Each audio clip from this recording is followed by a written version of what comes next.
Hello student, कैसे हैं आप सब। उम्मीद करता हूँ आप सब अच्छे होंगे, मस्त होंगे, बेहतर होंगे, आपकी पढ़ाई बेहतर चल रही होगी बच्चों। और ये जो आपका अभी मैं पेपर आपको प्रोवाइड कर रहा हूँ, ये 2022 का मोस्ट इंपॉर्टेंट क्वेश्चन समझकर आप इसे तैयार करना।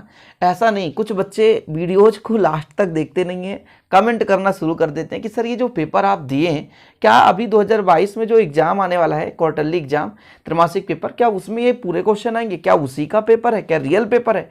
इन चीज़ों को थोड़ा सा मैं पहले से क्लियर कर देना चाहता हूँ कि बच्चों ये जो मैंने यहाँ पे पेपर लिया है 2021 का है, देख सकते हैं आप लोग।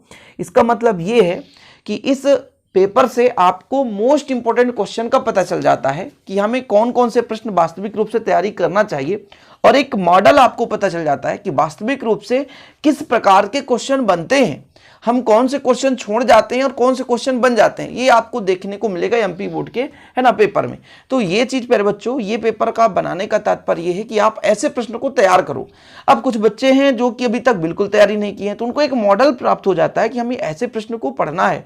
भाई आप पढ़ रहे होते हैं और अधबीचे में क्या है छोड़ दिए, तो फिर आपको पता चलता भाई कि हमने ये चीज किया, यहाँ तक किया, ये पढ़ा, ये नहीं पढ़ा। तो यहाँ पे आपको पता चल जाएगा भाई साहब कि इन प्रश्नों को भी तैयार करना है, ऐसे क्वेश्चन भी इस चैप्टर से बन सकते हैं। समझ रहे हो। चलिए, सबसे पहली बात तो ये, इसमें ऐसे भी क्वेश्चन है जो आपके सिलेबस से हट गए होंगे। जैसे बहुत सारे टॉपिक हटे हैं, एक एक दो दो टॉपिक हर चैप्टर से हटा है, तो ऐसे प्रश्न को नहीं पढ़ना। लेकिन जितने भी इस पे क्वेश्चन है तो सिलेक्टेड क्वेश्चन रहते हैं, एक भी प्रश्न मिस मत करना, सभी प्रश्न तैयार कर लेना। अब कुछ बच्चे कहेंगे सर इसका सोल्यूशन प्रोवाइड कर दीजिए, तो सोल्यूशन के लिए मैंने आपको पहले भी बता चुका कि मेरे चैनल पर ऐसा कोई भी टॉपिक नहीं है 12th क्लास का, 11th क्लास का, फिजिक्स, केमिस्ट्री, बायोलॉजी, जो आपको ना मिले। आप सर्च कर सकते हो, मिल जाएगा। ठीक है, मैथ भी बहुत सारे लेक्चर आपको वहां पर उपलब्ध हो जाएंगे प्लेलिस्ट में। चलिए शुरू करते हैं। सबसे पहले देखो, ऑब्जेक्टिव है, आपको यहाँ पर आंसर नहीं बताया जाएगा।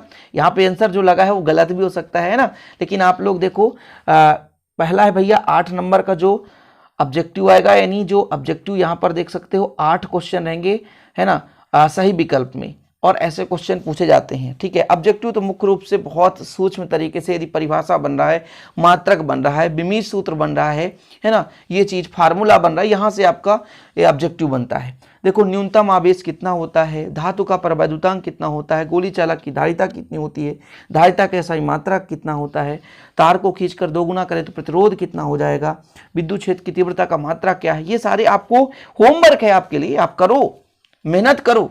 समझ रहे हैं। चलिए, इसके बाद देखो, मीटर सेतु किस सिद्धांत पर आधारित है। जैसे इस साल मीटर सेतु संबंधित ये व्हीटस्टोन और जो आपका किरचॉफ का नियम हट गया है, तो ऐसे क्वेश्चन हो सकता है नहीं पूछा जाए, लेकिन बाकी तो पूछा जा सकता है ना। आदर्श मीटर का प्रतिरोध कितना होना चाहिए, आदर्श मीटर है ना। विद्युत धारा घनत्व कितना, विभव प्रवणता का SI मात्रा कितना है, चुंबकीय क्षेत्र में गतिमान आवेश पर लगने वाले बल को हम क्या कहते हैं, ये सब देख लो, है ना।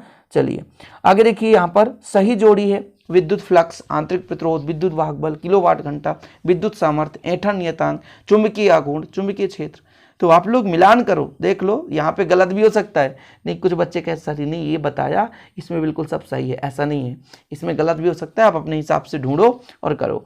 इसका मैं जो PDF है वो टेलीग्राम में शेयर कर दूंगा, टेलीग्राम का लिंक डिस्क्रिप्शन में भेज दूंगा। शिव कोचिंग क्लासेस टेलीग्राम में आप ज्वाइन कर लेना। ओके, चलिए, एक वाक्य और एक शब्द में उत्तर देना है। ठीक है, आदर्श वोल्ट मीटर का प्रतिरोध कितना होता है, ओम का नियम क्या है, आवेश का क्वांटमीकरण। देखो, एक एक मतलब नंबर के ऐसे क्वेश्चन, आवेश के क्वांटमीकरण से आप क्या समझते हैं। ठीक है, तो ये परिभाषा लिखना, एक फार्मूला लिख दो। किरचॉफ के प्रथम नियम किससे आधारित है, ये तो क्वेश्चन आएगा ही नहीं, किरचॉफ का नियम हट चुका है इस साल। एम्पियर का परिपथीय नियम लिखिए, ये आ सकता है। ठीक है, देख सकते हो। अब यहाँ से होता है शुरू प्रश्न, 2-2 अंक के क्वेश्चन। अनुगमन वेग से आप क्या समझते हो, श्रांति काल क्या है।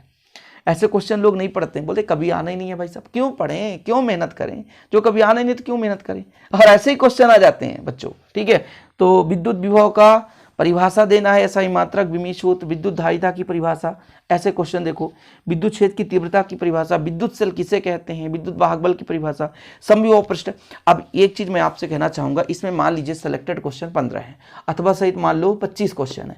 अब 25 प्रश्न में से अब ऐसा नहीं करना कि सर हम अथवा वाले क्वेश्चन को छोड़ देते हैं, एक एक क्वेश्चन तैयार कर लेते हैं। अभी आपको पेपर देना है ना, तो आपको पूरे क्वेश्चन तैयार करना है। त्रैमासिक भी आएगा, अर्धवार्षिक भी आएगा, प्री बोर्ड भी आएगा, बोर्ड एग्जाम भी आएगा। तो बच्चों मेहनत करना शुरू कर दो, सभी प्रश्नों को तैयार करो, ये आपके बोर्ड एग्जाम तक के लिए काफी हेल्पफुल रहेंगे। समझ रहे हो ना। गोली चालक के लिए धारिता को प्रभावित करने वाले कारक कौन कौन से हो सकते हैं। समविभव पृष्ठ क्या है समझाइए। संधारित्र किसे कहते हैं, धारिता का व्यंजक, हो क्या बढ़िया यार। परावैद्युतांक किसे कहते हैं? परावैद्युत पदार्थ क्या है? स्थिर विद्युत परीक्षण का क्या अर्थ है? स्थिति ऊर्जा की परिभाषा, विभवमापी की सुग्राह्यता कैसे बढ़ाई जा सकती है?